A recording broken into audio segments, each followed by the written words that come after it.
শোণিতপুৰৰ ৰঙাপাৰা দুৰুং চাহ বাগিচাত নিৰ্মাণ কৰা আন্তঃৰাষ্ট্ৰীয় পৰ্যায়ৰ পোষ্টকাৰ্ড ৰিজৰ্টখন আনুষ্ঠানিকভাৱে মুকলি কৰে মুখ্যমন্ত্ৰী ডক্টৰ হিমন্ত বিশ্ব শৰ্মাই।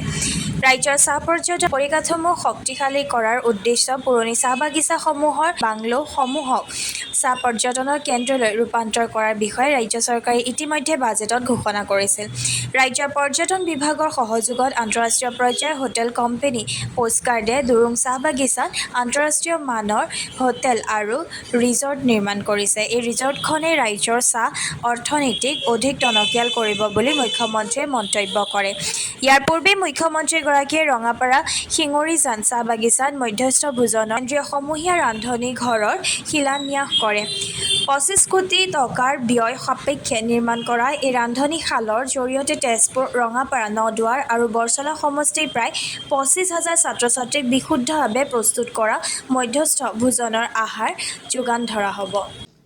দুৰুং চাহ বাগিচাত পোষ্টকাৰ্ড নামৰ এখন আন্তঃৰাষ্ট্ৰীয় পৰ্যায়ৰ হোটেল স্থাপন হৈছে।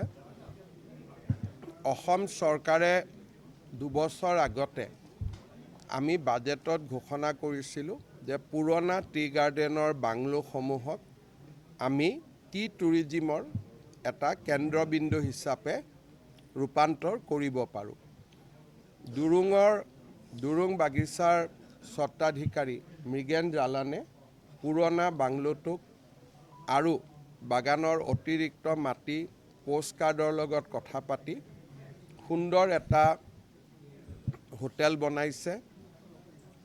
ইতিমধ্যে বহুকেইজন ডাঙৰ যিসকল আমি আইকন বুলি কওঁ তেনেকুৱা বহুত মানুহ ইয়াতে থাকি গৈছে। অক্টোবৰ, নৱেম্বৰ, ডিচেম্বৰ এই ৰিজৰ্ট বা হোটেলখনত এটাও চিট খালী হৈ থকা নাই, চব এডভান্স বুকিং হৈছে।